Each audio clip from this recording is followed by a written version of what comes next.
Olá, estudantes. Tudo bem com vocês? Vocês se lembram de mim? Espero que sim. A gente se viu faz um pouquinho de tempo, né? Nossas aulas são meio passadas, mas espero que você se lembre. Eu me chamo Henrique, sou professor das práticas de Ciência e Tecnologia da Educação Integral. Trabalho junto com a professora Kelly. Você ainda não teve a oportunidade de conhecê-la, mas qualquer hora ela vem te dar um oi. A gente está evitando de ficar nós dois juntos no estúdio. Eu estou sem máscara aqui, fica duas pessoas sem máscara. Como você bem sabe, não é a melhor ideia no momento que nós estamos vivendo. Eu espero que vocês todos estejam bem e estejam preparados para mais uma aula das práticas de ciência e tecnologia. Nossa aula hoje é uma aula densa, uma aula difícil, com um conteúdo meio complexo, alguns conceitos difíceis. Então, para o que você está fazendo, presta atenção aqui, que eu tenho umas coisas bem legais para te mostrar. Qual é o tema da nossa aula de hoje? O tema da nossa aula de hoje é astronomia. Mas de novo astronomia, a gente vê astronomia tantas vezes, e eu vou justificar para você por que a gente vai ter aula de astronomia. A gente vai ter aula de astronomia por dois motivos principais. Primeiro motivo, porque nós tivemos um número muito grande de participação pelo e-mail que a gente mostrou na aula passada, lembra? Foi a última coisa que eu te mostrei. Falei, se tem alguma dúvida, manda um e-mail pra gente, uma dúvida que você queira saber, que você sempre quis saber e nunca perguntou para ninguém. E a gente recebeu dúvidas muito curiosas, e grande parte delas sobre astronomia. A gente ainda não conseguiu responder todas, porque como eu falei, a gente recebeu mais do que a gente imaginava. O pessoal participou bastante assim, e eu agradeço muito por isso, continue participando. E não precisa ser dúvida de astronomia, né? A gente recebeu dúvidas sobre coronavírus, dúvidas sobre higiene, dúvidas sobre um monte de coisa. E a gente pegou aquelas que estavam em maior quantidade, que nos chamaram mais atenção nesse momento. Esse é o motivo número 1.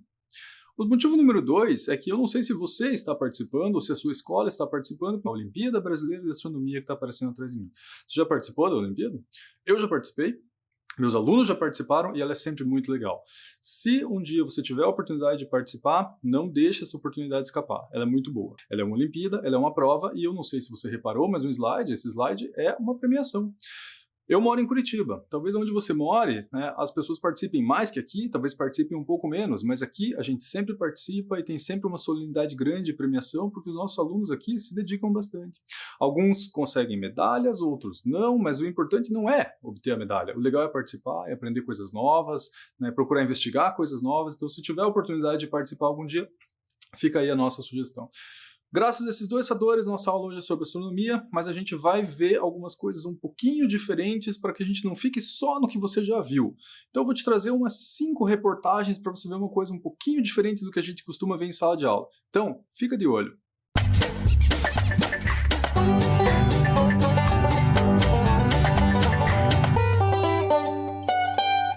Essa reportagem aqui, veja o título, diz Fungos em Marte, fotos da NASA confundem pesquisadores. Para começo de conversa, você lembra o que é um fungo? Existem vários tipos de fungo, mas aqui eu estou me referindo a um cogumelo. Então imagine um cogumelo, um champignon, talvez você já tenha comido, talvez você já tenha visto ele rente à grama. Imagine que você está pegando esse cogumelo como se fosse aqui o meu passador, né? Teria a parte de cima e você está olhando ele de cima. Se você olhar ele de cima, será que você veria alguma coisa mais ou menos como aquilo que está no slide? Aquilo ali foi achado em Marte. Será que são cogumelos em Marte? Aí você pode estar pensando, mas não parecem cogumelos, professor. Está forçado, né? Não parece cogumelo. Cogumelo é diferente. Será? Olhe bem para isso aqui, ó. Sabe o que é isso aqui? Cogumelo. Sabe onde? Na Terra. Mas olha bem, vou voltar para você ver. Guarda essa imagem na sua cabeça. Agora olha para essa aqui, ó. Parecido, não é? Esses cogumelos terrestres aqui, ó, eles chamam puffballs. É um cogumelo com como se fossem uns espinhozinhos por cima, e aí quando você olha, ele fica com esse formato, né? Claro que aqui dá para ver que é a Terra, tá colorido, tem uma folha por trás, coisa que até então a gente nunca achou em Marte. Mas quando os cientistas analisaram isso pela primeira vez, parecia cogumelo. E a pergunta é, existe vida em Marte? Tem fungo em Marte? Essa foto está correta? Não sei se você reparou, mas tem um ponto de interrogação. A pergunta, fungos em Marte? Não é uma afirmação. Foto confunde. Alguns acharam que sim, outros talvez que não, e aí foi desmentido depois de um tempo, né? Vida em Marte é fake news, não há confirmação que há fungos no planeta. Eu não gosto muito dessa palavra, dessa expressão fake news para agora, né? Normalmente a gente usa fake news quando alguma coisa foi feita de má fé, quando alguém inventou uma notícia mentirosa de propósito. Não foi o caso aqui, ou pelo menos eu acho que não. Me parece mais um erro de interpretação, né? Parecia cogumelo, daí investigaram um pouco melhor e perceberam que não, que era uma rocha. E você deve estar pensando, mas não tinha como ser cogumelo em Marte, né? Porque Marte não tem vida, nunca se achou vida lá, então não teria por que ter cogumelo em Marte.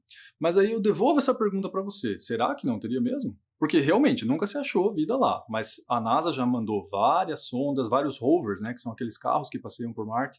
Será que algum deles não levou um cogumelo da Terra para lá sem querer?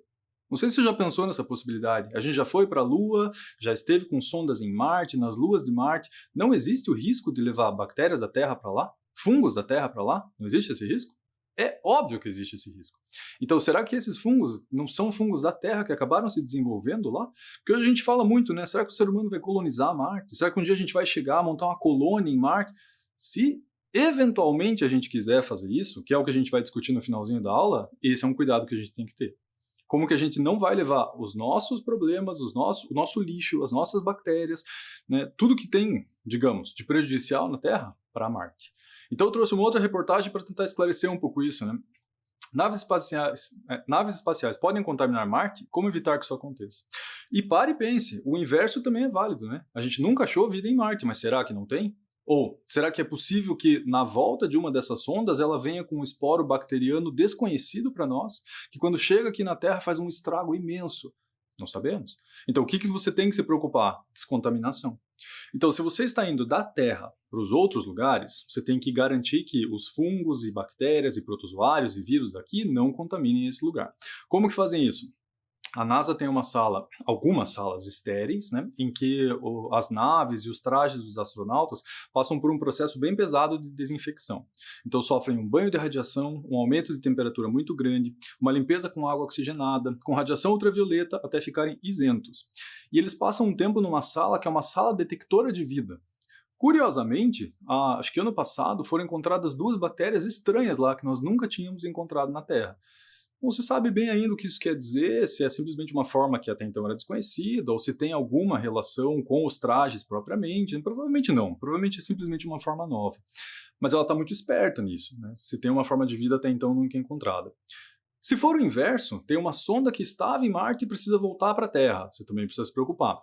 O que você faz? Você pega esta sonda e você joga ela, por exemplo, tinha uma sonda chamada Juno, ela vai ser jogada na atmosfera de Júpiter, para que pegue fogo, literalmente isso, né? Ela não vai pegar fogo que está no espaço, mas para que ela queime, né? Para que ela tenha bastante atrito, deixe um rastro de luz semelhante ao de uma estrela cadente, de tal forma que esse calor excessivo mate qualquer forma de vida que esteja lá antes que ela possa voltar para a Terra.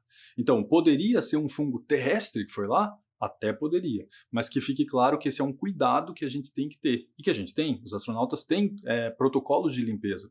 Quando um astronauta volta da estação espacial, esteja ele na Lua ou em outro lugar, ele passa por uma coisa que infelizmente hoje você sabe o significado, eu não preciso te explicar. Eu adoraria te explicar e saber, entender que você não sabe o que isso significa, mas eu sei que você sabe. Ele passa por um lockdown, ele passa por uma quarentena, porque ele tem que ficar um tempo isolado para saber se ele não carregou, né, nessa viagem alguma coisa que não podia ter vindo junto. Então existe essa possibilidade, mas existe um controle muito grande para isso. Já tinha parado para pensar nisso? E se eventualmente a gente for de fato colonizar Marte ou colonizar qualquer lugar que seja, como que a gente vai sobreviver? A gente volta na ideia dos fungos, estranhamente, né? Olha que legal isso aqui. Essa reportagem, eu falei que ia trazer algumas, né? A NASA criou tijolos de fungos e bactérias para construir casas em Marte. Isso que você está vendo aí é um banquinho. Não parece um banquinho, né? Mas é um banquinho. Feito de fungos, os fungos eles formam um treliçado, assim, como se fossem meus dedos, que você está vendo ali na imagem, eu acho, junto com algumas cianobactérias. Eu não sei se você sabia, mas as cianobactérias foram alguns dos organismos que produziram esse oxigênio que eu estou respirando e que você está respirando também. Então qual é o objetivo? Construir uma casa com fungos por fora e com cianobactérias para o lado de dentro. De tal forma que elas vão produzir oxigênio para quem mora dentro dessa casa, eu no caso, e os fungos externos vão me proteger. Talvez por terem junto uma camada de, originalmente a NASA pensou, gelo, mas depois tiveram uma ideia mais interessante ainda. Olha esta outra reportagem, que legal. Eu não sei se você já ouviu falar em Chernobyl, imagino que já, mas aconteceu um acidente nuclear bastante pesado, né, que matou muitos organismos, não só seres humanos, e causou impactos muito grandes em muitos organismos também. Alguns fungos sobreviveram a essa radiação. No espaço tem muita radiação, especialmente nos planetas que não tem muita atmosfera ou tem uma atmosfera mais fina. Os fungos que sobreviveram em Chernobyl sobrevivem à radiação. Se sobrevivem à radiação, será que não daria para fazer um tijolo com estes fungos, que sobreviveriam ao excesso de radiação em outro planeta? E aí esses tijolos poderiam montar a estrutura dessa estação espacial que o ser humano iria colonizar? Não sei. Talvez. Mas é uma bela perspectiva, convenhamos, né? Eu não sei se a gente precisa colonizar Marte. Essa discussão é válida. Será que o ser humano deve? Ele estragou tanto assim a Terra que ele vai precisar buscar abrigo em outro planeta? Não seria melhor tentar corrigir o que tem de errado na Terra? Mas é claro que não é só isso, né? As expedições espaciais buscam várias coisas, inclusive outras formas de vida, como foi encontrado em Vênus. Quer dizer, não é que foi encontrada vida em Vênus. Não sei se você está esperto nisso, mas se não está, talvez valha a pena estar. Ano passado, em Vênus, foi encontrada uma substância chamada fosfina. A fosfina na Terra é quase que exclusivamente produzida por bactérias. Se ela foi encontrada em Vênus, é sinal que existem ou existiram bactérias em Vênus. Essa fosfina pode ser formada de outra forma? Pode, mas as condições de Vênus não permitem isso. Isso nos leva a duas conclusões. Uma, ou sim tem vida em Vênus, e vou te contar, Vênus é mais perto que Marte. Por que o ser humano está tentando ir para Marte e não ir para Vênus? Porque Vênus não parecia ter nenhuma possibilidade de ter vida. É muito quente, é o planeta mais quente do sistema solar, espero que você lembre disso. Mas aparentemente tem alguma forma de vida lá. Ou as regras que a gente conhece aqui na Terra não valem em outros lugares do sistema solar. Pode ser que isso seja uma realidade. Pode ser que aqui a gente conheça um tipo de reação química que em outros lugares a gente não conheça. E aí a gente começa a se perguntar, por que tem vida na Terra? Por que não tem vida, aparentemente, em Mercúrio, nem em Vênus, nem em Marte, nem em Júpiter, nem em Saturno, nem em Urano? Então por que a Terra conseguiu ter vida? Essa é a nossa pergunta. Para responder essa pergunta, acho que vale a pena a gente dar uma relembrada, né, em como é que o universo surgiu. Como que o universo surgiu? A nossa bola da vez, a nossa principal teoria é o Big Bang. Não sei se você lembra dela, mas ela é uma teoria que diz que aconteceu uma grande expansão. Evite o termo explosão. É uma expansão. Toda a matéria estava concentrada num ponto e depois de um determinado momento, né, ela se expandiu, fez este movimento aqui e criou tudo que a gente conhece hoje. Essa ideia é uma teoria ou é uma hipótese? Que é a pergunta que eu coloquei. Existe evidência do Big Bang ou é simplesmente um pensamento? Eu imagino que seja verdadeiro ou não? Existe alguma teoria que suporte isso? Que diga, eu acho que o Big Bang é verdadeiro porque dá para saber isso aqui, ó. Existe, é uma teoria. Não sei se você compreende bem essa diferença, mas se você tem uma ideia sobre alguma coisa, você não tem uma teoria, você tem uma hipótese. As pessoas usam isso muito errado, por favor, não seja uma dessas pessoas. Por exemplo, por que essa luneta é preta? Você poderia dizer assim, ó, não sei, mas as pessoas normalmente dizem, não sei, mas eu tenho uma teoria. Eu acho que é preta para que entre menos luz. Não é uma teoria isso, é uma hipótese. Fala, não sei, mas eu tenho uma hipótese, uma ideia a respeito. Eu não fiz nenhum teste, eu não sei se ela é preta por coincidência, por exemplo. Agora, quando a ciência usa o termo teoria, ela está falando de uma coisa que ela sabe muito bem do que ela está dizendo. Teoria é uma coisa muito bem suportada, tem muitas evidências. Então, o Big Bang tem evidências de que ele existiu, de que ele ocorreu? Sim. Algumas. Eu vou te falar de uma só. Isso que está na tela parece um telescópio, não parece?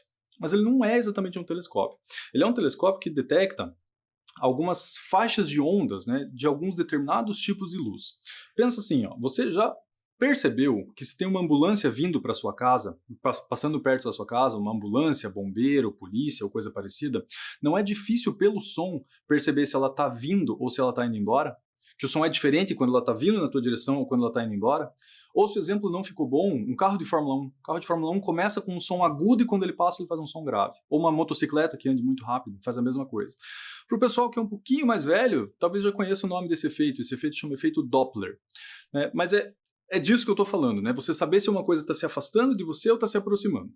Com as galáxias, com os corpos celestes que emitem luz, é possível apontar esse instrumento aqui para eles, chama espectrofotômetro, e descobrir se eles estão se aproximando de nós ou se afastando de nós. Então não sei se você já tinha parado para pensar como que a NASA, ou quem quer que seja, quando vê um corpo celeste, pensa se ele está vindo em direção à Terra ou se ele está indo embora. Um dos jeitos é analisar a luz que ele emite. Se ele emitir determinado tipo de luz, é sinal que ele está vindo mais perto. Se ele emitir determinado tipo de luz, é sinal que ele está indo mais para longe. E uma dúvida que nós sempre tivemos é, o universo é estático ou o universo está se expandindo? E a conclusão que chegaram usando esse tipo de instrumento com as galáxias mais longínquas é que ele está se expandindo. Agora pare e pense. Eu vou simular o universo com as minhas mãos. Ele está se expandindo. Agora aperte o pause e volte o vídeo. Se você apertar o pause e voltar o vídeo, você vai ver minhas mãos fazerem assim, ó. Ou seja, se hoje as galáxias estão se afastando, não faz sentido pensar que um dia elas estiveram todas mais perto, e mais perto, e mais perto, e mais perto até chegar num ponto único? É isso que diz a teoria do Big Bang. Ela faz sentido? Na minha cabeça faz, espero que na sua também. Ela explica tudo bem certinho? Não. Tudo bem certinho? Não. Nós não sabemos quem colocou essa matéria lá, não sabemos o que existia antes. Antes nem existia o tempo, né? O tempo começa a existir no Big Bang. Mas é uma boa explicação e mostra que esta formação fez com que algumas estrelas se formassem e alguns planetas se formassem ao redor dessas estrelas. E a Terra, por sorte nossa, acabou numa zona bem habitável, relativamente perto do Sol, não muito perto para ser muito quente, não muito longe para ficar muito fria, que é a pergunta que a gente está tentando responder agora, né? Por que a Terra consegue ter vida e os outros planetas talvez não? Então, depois do Big Bang, tudo se formou, a Terra acabou numa posição privilegiada. E a pergunta é, como a Terra consegue ter vida? Para me ajudar a explicar isso e lembrar algumas propriedades que existem no nosso planeta, assista esse vídeo junto comigo que eu acho que ele vai ajudar. Me acompanhe.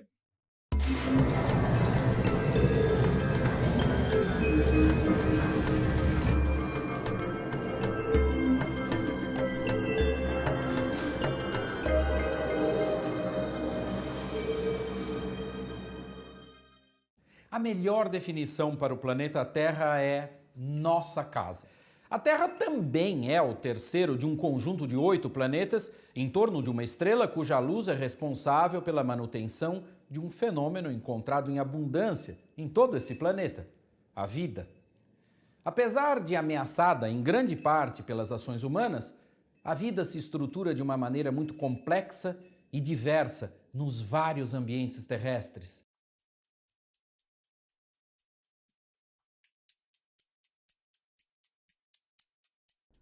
Entre os planetas rochosos do Sistema Solar, a Terra é o de maior diâmetro, com aproximadamente 12.700 quilômetros. Ela apresenta uma atmosfera que funciona como filtro de várias formas de radiação. As características da nossa atmosfera são resultado de uma forte interação entre o planeta e as espécies que aqui se desenvolvem. Se hoje tememos o aquecimento global, provocado entre outras coisas pelo gás carbônico produzido pelo homem, houve uma fase em que a presença desse gás na atmosfera contribuiu em muito para manter a temperatura média da Terra confortável para o desenvolvimento da vida.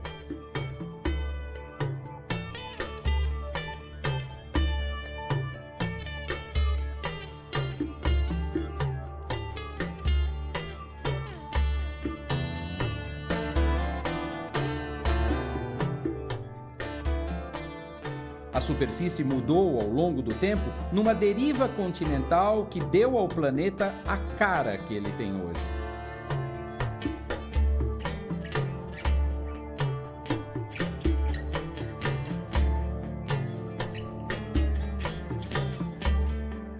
A fina crosta da Terra, cuja espessura varia entre 5 e 30 quilômetros, não é contínua. Ela forma grandes estruturas chamadas placas tectônicas, que interagem entre si e que eventualmente produzem grandes tremores de terra. A crosta está depositada, por assim dizer, sobre uma extensa camada genericamente chamada de magma. Com cerca de 5.000 quilômetros de profundidade, ela possui várias subdivisões. Abaixo dessas camadas, há o núcleo terrestre, que possui coisa dos seus 1.700 quilômetros de diâmetro, distribuídos numa região sólida no centro e líquida logo a seguir. O movimento do ferro derretido no interior terrestre, juntamente com a rotação de nosso planeta, cria um efeito semelhante a um dínamo que gera o campo magnético para a Terra. O eixo de rotação terrestre está inclinado em relação ao plano da nossa órbita. Adicionando essa inclinação à rotação da Terra em torno de si mesma e à revolução em torno do Sol, acabamos vendo o que acontece no espaço. Inclinada, a Terra recebe ora mais luz e calor do Sol no hemisfério sul, ora no hemisfério norte, 6 meses depois. Essas linhas, que representam os pontos de maior afastamento do Sol durante o ano em relação ao Equador, são chamadas de trópicos.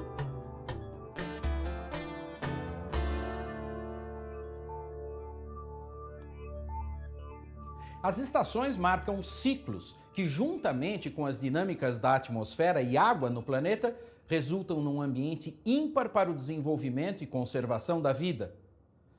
Precisamos urgentemente aprender a respeitar esses e outros ciclos do planeta para que possamos chamar a Terra de casa por muito mais tempo. Até o próximo programa. Lembrou? parecem características básicas, assim, né? Mas não são. Esse vídeo que eu acabei de mostrar não é um vídeo para criança, uma animaçãozinha, assim, que fala, nossa, que básico. Não, não é. E eu espero que agora, se eu te perguntar, você me responda sem titubear. Isso que está acontecendo no slide aqui é um movimento de translação. Verdadeiro ou falso? Olha bem. Isso que está acontecendo no slide, nesse GIF que eu coloquei, dá até para ver as luzes ali, ó, quando ela vai para a parte noturna, né? É um movimento de translação. Isto é falso. Isso que está acontecendo é um movimento de rotação. Lembre bem desses movimentos, é importante que esteja claro para você você não confunda nada do que a gente vai falar a partir de agora. Eu não me refiro só à minha aula, não. Esses movimentos são conceitos bastante básicos, você provavelmente viu quando você era bem menor do que você é hoje. Eu espero que eles estejam claros ou que o vídeo tenha te ajudado a lembrar. Mas a nossa pergunta agora é, como que a Terra consegue ter vida? Então vamos analisar isso de duas formas diferentes. Primeira, pense sempre assim, a Terra tem isso que eu vou falar para você, e é isso que nós estamos procurando num outro planeta. Por quê? Porque nós estamos procurando um planeta que possa ter vida. É claro que a vida que talvez a gente ache em outros planetas seja muito diferente da vida que a gente tem aqui na Terra, como essa que eu falei em Vênus, que eu nem sei se é vida. Mas assim, se for, provavelmente é uma vida diferente da que a gente tem aqui. Mas, ainda assim, é claro que a gente vai procurar uma forma de vida parecida com o que a gente tem, porque, veja, o universo tem muito tempo, a Terra tem muito tempo de vida. Os outros planetas, a idade deles é calculada, e numa vizinhança mais próxima, essa foi a forma que vingou, que deu certo. Então é natural que a gente procure coisas parecidas com o que a gente tem aqui na Terra. Então vamos lá.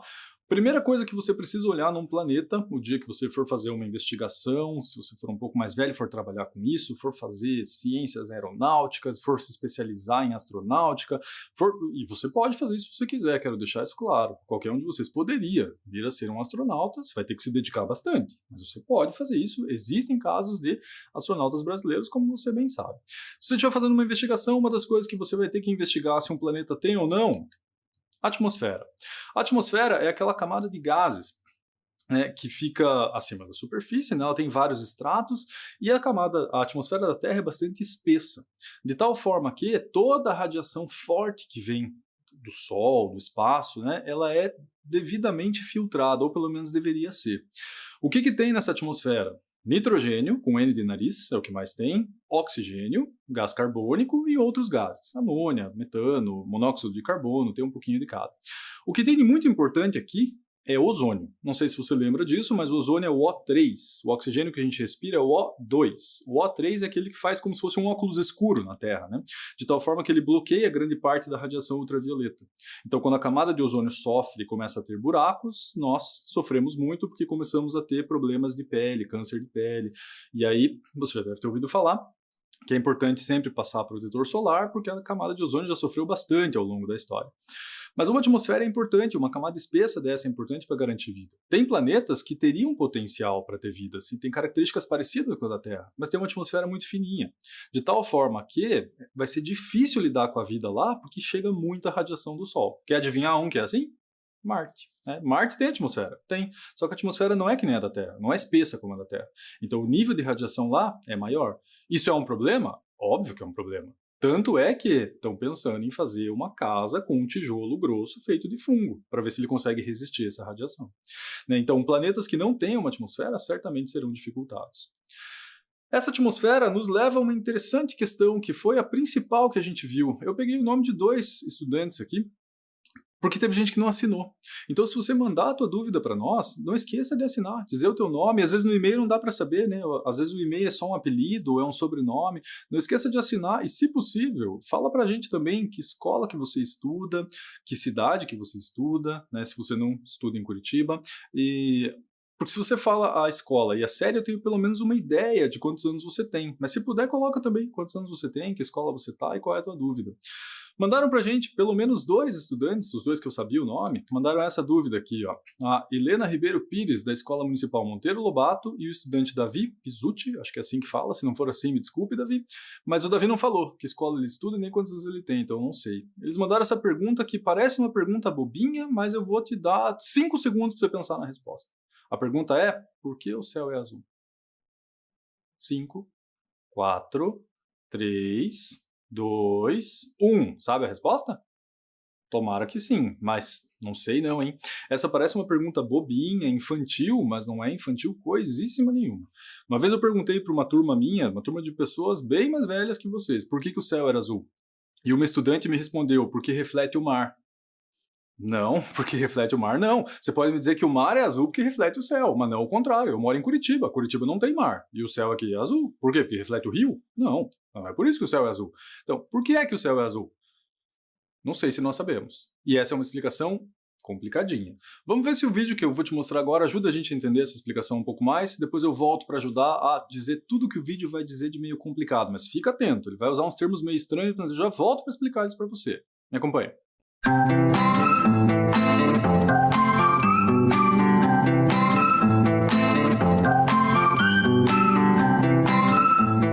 É hora da curiosidade.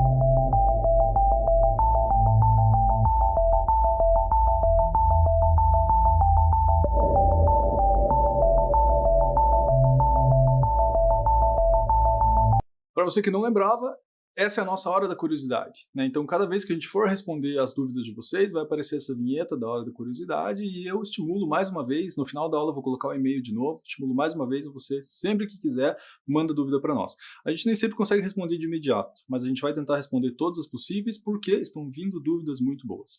Então a pergunta era por que o céu é azul e esse vídeo mostrou algumas coisas que eu gostaria de explicar um pouquinho melhor, porque como eu falei, a explicação é meio complicada. Primeira coisa que a gente tem que entender é qual é a natureza da luz.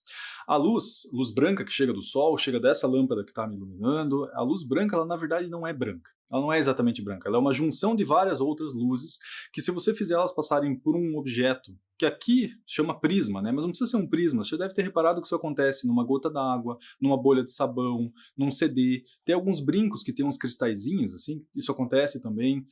Você consegue separar a luz branca nessas outras 7 outras cores, né, que são as 7 do arco-íris: vermelho, laranja, amarelo, verde, azul, anil e violeta. Anil é um azul um pouquinho mais escuro, assim, né, para tirar essa dúvida. Então lembre que a luz que chega do sol é branca, oficialmente é uma luz branca. Mas se ela passar por algum tipo de obstáculo, ela pode se separar em outras cores diferentes. Quem explicou isso foi um senhor que o pessoal do 8º e do 9º ano já estudou muito bem. Eu nem pus o nome dele aqui, ele é bastante famoso, acho que você já conhece. Quem demonstrou isso no prisma foi um senhor chamado Isaac Newton, que fez as leis de Newton, as leis dos movimentos. Mas quem explicou isso na atmosfera foi esse senhor que você está vendo, cujo nome não está ali, né? Ele chama James Strutt, mas ele foi conhecido pelo título dele. Ele é Lord Rayleigh. O vídeo citou isso, não sei se você percebeu, ele falou espalhamento de Rayleigh. Então o que acontece no céu é uma coisa chamada espalhamento de Rayleigh ou dispersão de Rayleigh. Como assim? Ficou complicado. Então vamos lá. A luz do Sol chega para nós e ela é branca. Quando ela bate na atmosfera, ela encontra aqueles átomos, aqueles elementos que eu falei que estavam na atmosfera agora há pouco, lembra? Nitrogênio, oxigênio. E aí quando ela bate, o nitrogênio e o oxigênio funcionam como prismas. De tal forma que eles separam as luzes nos comprimentos diferentes, nas luzes diferentes, né? Então separam nessas 7 que eu falei. Só que algumas são mais dispersas do que as outras. Tem um comprimento de onda, a gente chama o tamanho da onda de comprimento, diferente. A que é mais espalhada pelos gases da atmosfera é o azul.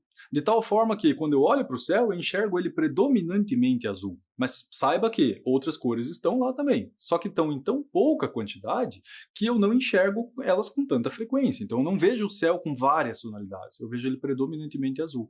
Graças a esse espalhamento que aconteceu quando a luz do Sol bateu nessas moléculas que fazem parte da nossa atmosfera. As que chegam um pouco mais retas, como estão mostradas na figura, chegam mais retas na gente, não sofrem esse mesmo espalhamento. Tanto é que elas deixam o Sol amarelo, laranja. Quando você olha para o Sol, ele não é azul. Por quê? Porque incide um raio um pouco mais paralelo, assim, um pouco mais reto, que não sofre esse mesmo espalhamento. E aí você, de novo, que está pensando e prestando atenção, poderia me perguntar, por que de vez em quando o céu fica vermelho, alaranjado, meio roxo, né, dependendo da hora do dia? Porque no pôr do sol, não é bem esse ângulo que o sol está. Aqui eu estou supondo que eu estou aqui na Terra e o Sol está ali em cima de mim. Então ele tem essa quantidade de atmosfera para vencer. Os que entram mais retos, eles não se dispersam tantos, e eu vejo o Sol meio amarelo, meio laranja. Os demais se dispersam pela atmosfera e eu vejo o céu azul. Mas que fique claro, o céu não é azul. Ele parece azul. O céu é transparente. Se o céu fosse azul, eu não enxergaria as estrelas de noite. Concorda? Seria como se tivesse um teto na Terra azul. Eu não enxergaria nada que está do lado de lá. Não enxergaria Vênus, não enxergaria Saturno, que às vezes dá para enxergar. Mas o céu não é, ele é transparente, ele só parece azul graças a esse efeito. Quando o sol vai se pôr, ou quando ele vai nascer, ele faz esse caminho aqui, ó, e ele fica bem mais longe de mim. Tem mais atmosfera para atravessar. Quando tem mais atmosfera para atravessar, esse espalhamento, essa dispersão de Rayleigh não acontece tanto com o azul. Ele acontece mais com o vermelho e com o laranja. Porque o vermelho e o laranja, o vermelho em especial, é uma onda mais longa, mais comprida. Então ela consegue viajar mais longe. Eu não sei se você já parou para pensar, mas sinais realmente muito importantes que eu preciso que uma pessoa veja de longe, de que cor a gente faz? Vermelho. O sinaleiro, o semáforo, né? A cor mais importante que tem lá é o vermelho. Não sei se você já tinha parado para pensar. Por que para parar é o sinal vermelho, não é o sinal azul, não é o sinal roxo? Por quê? Porque o vermelho é visível de muito longe. Então pense, quando você tem uma placa de perigo, uma placa de inflamável, uma placa de proibido nadar, uma placa de pare, que cor que elas são? Vermelhas. Por quê? Porque eu quero que isso viaje longe e uma pessoa de longe enxergue o que está acontecendo, já que isso é uma situação perigosa. Então, o vermelho viaja muito mais longe do que os outros. Então, quando o sol está mais longe, né, está começando a nascer ou está começando a se pôr, o céu em volta ali dessa região tende a ficar mais avermelhado e mais alaranjado. Mas na nossa atmosfera. Repare a diferença disso aqui, ó. Você arrisca o que é isso? Se você tivesse como me responder agora, provavelmente alguns diriam, deve ser a Lua nascendo, deve ser o Sol com algum tipo de proteção, né? A gente olhando a câmera com algum filtro, mas não, isso é um pôr do Sol. Só não é na Terra. Esse é o pôr do Sol em Marte. A atmosfera de Marte não é como a da Terra, não tem os mesmos elementos. Então o pôr do Sol lá não fica vermelho, o pôr do Sol de lá fica azul. E fazem até uma brincadeira, né? Que a Terra é o planeta azul que tem o pôr do Sol vermelho. O Marte é o planeta vermelho que tem o pôr do Sol azul. Então esse espalhamento que acontece depende desses fatores, né? Do tipo de gás que tem na atmosfera e do ângulo de incidência do Sol. Quando ele está num ângulo um pouco mais alto, acontece esse espalhamento que chama espalhamento de Rayleigh, assim que se fala, tá? Escreve Rayleigh com GH no final, espalhamento de Rayleigh, e ele deixa o céu com uma tonalidade que parece azul aos nossos olhos, né? Mas lembre bem, o céu é transparente, o céu não é azul coisa nenhuma. O que é mais importante para a vida na Terra? Uma temperatura mais ou menos constante. Fica claro nessa figura que a temperatura na Terra não é constante. Não é, né? Se você mora no sul do Brasil, você vai encarar uma temperatura. Se você mora no norte do Brasil, você vai encarar outra. Né? Se você mora ali na região equatorial da Terra, você vai encarar, no Saara ali, por exemplo, você vai encarar uma certa faixa de temperatura. Se você mora na Groenlândia, na Rússia, no Canadá, você vai enfrentar outra. Mas ainda assim, a amplitude, a variação não é tão grande quanto é em Marte, por exemplo. Em Marte, você vai de 18 graus, que é o mais quente, a menos 140. Ou seja, é uma variação de temperatura muito grande. Qual é o lugar mais frio da Terra? Bom, não sei, volta e meia esses recordes mudam, né? Mas talvez a Sibéria, talvez o Alasca, talvez a Antártica, mas que chegue ali a menos 50 graus, ou num extremo menos 70, que é próximo do recorde. E o mais quente? O mais quente seria por aí também, né? Algum deserto que chegue a 50, 55, 60, talvez. Uma variação um pouco mais estreita, né? E ainda assim em lugares extremos da Terra. No geral, a Terra como um todo tem uma temperatura que te permite viver lá. Se você gosta de calor e vive num lugar quente, sorte tua. Se você gosta de calor e vive num lugar frio, você provavelmente vai sofrer um pouquinho, mas vai sobreviver. Não vai ser um grande problema para você. E o vice-versa também é válido, né? Se você gosta de frio e vai morar num lugar quente, você vai sofrer, mas não vai te matar por causa disso. Diferente de outros planetas. Então, uma temperatura relativamente constante, que não varie muito, é um fator predominante para você tentar achar vida, né? Tentar garantir que tem alguma forma de vida no planeta. O que nos leva a uma outra questão importante que também muita gente confunde. O que faz com que a temperatura na Terra fique constante é um efeito chamado efeito estufa, que você já ouviu falar muito provavelmente e já ouviu falar muito mal. O efeito estufa não é uma coisa ruim. O efeito estufa é o gás carbônico que fica presente na atmosfera da Terra, que não deixa com que o calor que chega do Sol vá todo embora. Ele fica retido na Terra. Só que isso não pode acontecer demais. Se acontece demais, se a gente aumenta muito essa camada de efeito estufa, de gás carbônico, aí não é mais efeito estufa, passa a ser um outro fenômeno, um agravamento que nós chamamos de aquecimento global. Esse é perigoso. Mas o efeito estufa existe há muito tempo e ele é fundamental para que a vida na Terra aconteça. Ele não é uma coisa ruim. Se ele se agravar, aí passa a ser uma coisa ruim. Mas o efeito estufa é uma coisa benéfica, uma coisa que existe na Terra há muito tempo. Só que ele não pode ser demais, como eu falei. Sabe onde tem demais? Vênus. Vênus tem um excesso de gás carbônico, portanto, a temperatura é muito quente. Então, é o planeta mais quente do sistema solar. O planeta mais quente não é Mercúrio.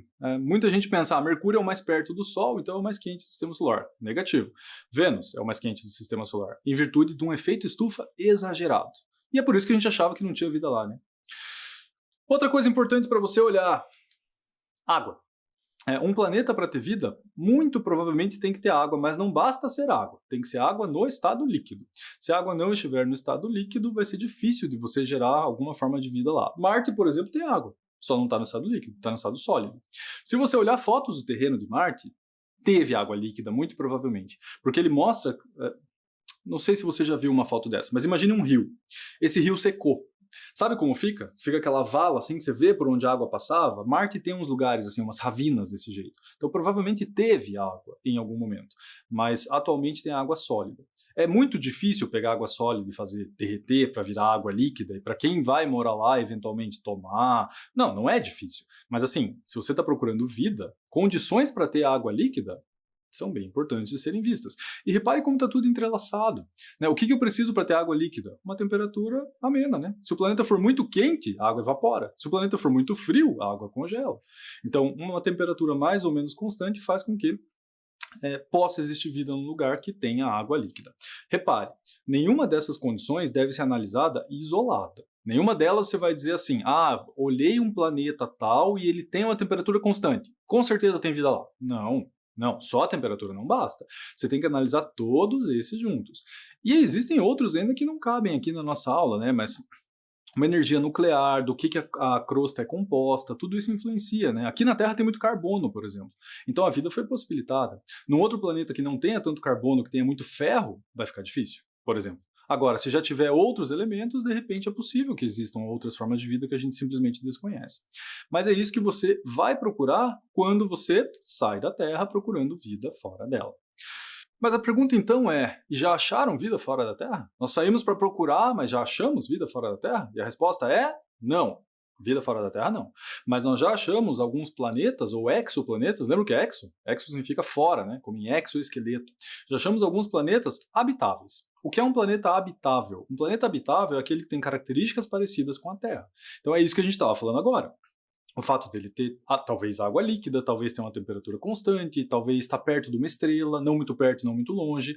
Quando eu falo uma estrela, pensa no Sol, hein? O Sol é uma estrela. Não estou falando de uma estrela qualquer, está perto de uma estrela. Não, tem que ser uma estrela que forneça calor, que forneça luminosidade, condições que favoreçam a vida. Quando você procura esses exoplanetas, você faz um cálculo para saber o quão habitáveis eles são. Então, desculpe o slide estar em inglês, mas é difícil achar isso em português, porque todas essas agências espaciais são predominantemente americanas.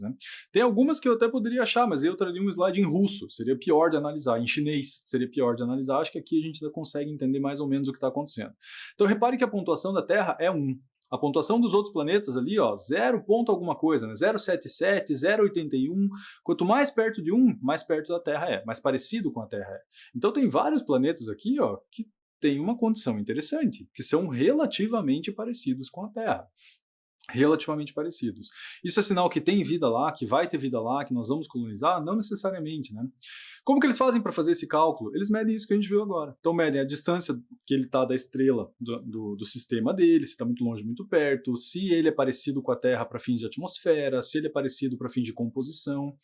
E esse cálculo é usado naquela desinfecção que eu falei lá no início da aula, lembra? Se você manda uma sonda para uma Lua que tem características parecidas com a Terra, você tem que fazer uma desinfecção muito pior, muito mais rigorosa do que uma que você poderia fazer para um planeta que não tem nada a ver com a Terra e a probabilidade de vida é muito pequena. Por quê? Porque se você manda uma sonda para um lugar que é parecido com a Terra, a chance de voltar com uma bactéria, com um esporo que venha a se desenvolver aqui na Terra é maior. Então a bola da vez seriam esses planetas, Gliese, Kepler, só que eles estão muito, muito, muito longe. Muito longe. A luz anda 300 mil quilômetros por segundo. Vou repetir, 300 mil quilômetros por segundo. Esses planetas aqui, ó, eles estão a 20 anos-luz, um deles pelo menos, né? Gliese está a 20 anos-luz. O que é ano-luz? É a distância que a luz anda em um ano. Então, se você quiser calcular, pense aí, quantos segundos tem um ano? Essa conta já não é fácil. Agora pense que a luz anda 300 mil quilômetros por segundo, e veja quanto tempo ela anda em um ano. E agora multiplique isso por 20. Você vai ter uma ideia de que distância estão esses planetas. Eles estão muito longe. Marte está consideravelmente mais perto e não está nada perto. Está a 20 milhões de quilômetros aqui. Então, por isso que é mais, digamos assim, fácil ir para Marte. Não é nada fácil ir para Marte, mas é um pouco mais fácil. E aí a segunda grande pergunta, né? Esse é o nosso futuro?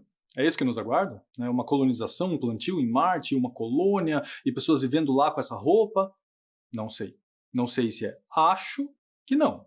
Acho que uma colonização não, mas que o ser humano vai pousar em Marte, não vai demorar muito, isso eu tenho certeza absoluta. Que você certamente vai estar vivo para ver o ser humano pousando em Marte, e aí estudando, pesquisando e de repente fazendo algum tipo de plantio ou coisa parecida. Por quê? Porque Marte tem características parecidas com a Terra, né? O dia em Marte é parecido, o dia em Marte tem 24 horas e meia hora, mais ou menos, 24 horas e meia, assim, né? As estações do ano são parecidas, então o eixo de inclinação de Marte, né, para fazer as estações do ano, parecido com a Terra também, só dura mais, né? Como Marte está mais longe, lembra? É o Sol, Mercúrio, Vênus, Terra, Marte. Como ele está mais longe, ele gira demorando mais. Então as estações em Marte são parecidas, inverno, verão, primavera, outono, só que elas duram o dobro. Porque a translação dura o dobro. Então, para você fazer aniversário em Marte, você levaria 2 anos. Mais ou menos, né? Cada 2 anos você faria aniversário. Mas ele tem diferenças. A pressão atmosférica lá é muito ruim, é muito baixa, a gravidade é mais baixa. Então, para que haja vida, para que haja algum tipo de colonização, algumas coisas vão ter que mudar.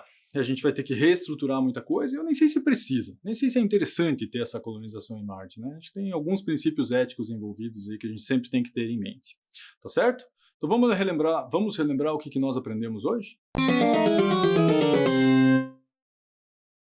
O que nós aprendemos hoje, então? Nós vimos as características dos planetas que têm alguma forma de vida, por enquanto é só a Terra, mas as características estão lá, de repente a gente só não achou a vida ainda. Então a atmosfera, o fato de ter uma temperatura constante, a atmosfera mais espessa, a água líquida, né, tudo isso e as características, né, são as características que favorecem a vida. Nós relembramos um pouquinho a teoria do Big Bang, que é uma teoria, não é uma hipótese. Vimos por que a vida é possível aqui, porque a gente tem essas características. Vimos as razões do céu parecer azul, não ser azul, parecer azul, dispersão de Rayleigh, espalhamento, e falamos um pouquinho sobre a possibilidade de habitarmos outros planetas. Que fique claro, existem outros planetas habitáveis? Sim, existem. Mas nós vamos chegar a habitar? Vamos chegar aí, colonizar? Não sei. Se você perguntar a minha opinião pessoal, acho que não. Acho realmente que não. Mas não significa que porque eu acho não vai acontecer. É possível que crie-se uma missão espacial, tal, que realmente vai levar o ser humano a esses locais para que ele realmente habite esses lugares. Para nós terminarmos a nossa aula, gostaria de pedir mais uma vez a sua contribuição para que você participe da nossa Hora da Curiosidade. Hoje eu respondi a dúvida de 2 estudantes, né, que perguntaram por que o céu é azul. Então, se você tiver uma curiosidade, uma dúvida que você sempre quis saber, manda para nós. Se a gente não souber, a gente vai pesquisar e vai tentar responder todas, né? Então está aparecendo o nosso e-mail aí, chama oficinasdointegral@gmail.com. Você pode mandar um vídeo, um texto, um desenho, um áudio, o que você quiser. Não é uma tarefa de casa, né? Não mande para mim assim, tá aqui a tarefa feita. Não, não é. Quero saber se você tem alguma dúvida que você gostaria que a gente respondesse. É esse o objetivo. Lembre de pedir autorização, pedir auxílio se você precisar desse auxílio, mas se tiver alguma dúvida, isso é legal para a gente, porque daí o tema da nossa aula pode vir da sua dúvida, né? Isso é muito mais legal do que pegar um tema que seja só uma dúvida minha ou, enfim, um tema que normalmente seja visto na escola. Então, tem uma dúvida legal, manda pra gente. Tá bom? Pessoal, continuem se cuidando, não abaixem a guarda, o vírus ainda está por aí, fiquem em casa, lavem as mãos, higienizem, tudo que vocês já sabem muito bem. Obrigado pela sua companhia, pela sua paciência, até a nossa próxima aula, um abraço para todos e até a próxima. Amo Curitiba, no inverno e no verão, tem a Rua 15, mas também o Boqueirão. Santa felicidade eu morar nesse lugar. Boa Vista, Pilarzinho, a cidade pra encantar. Eu gosto de Curitiba, da quem vier ao Cajuru.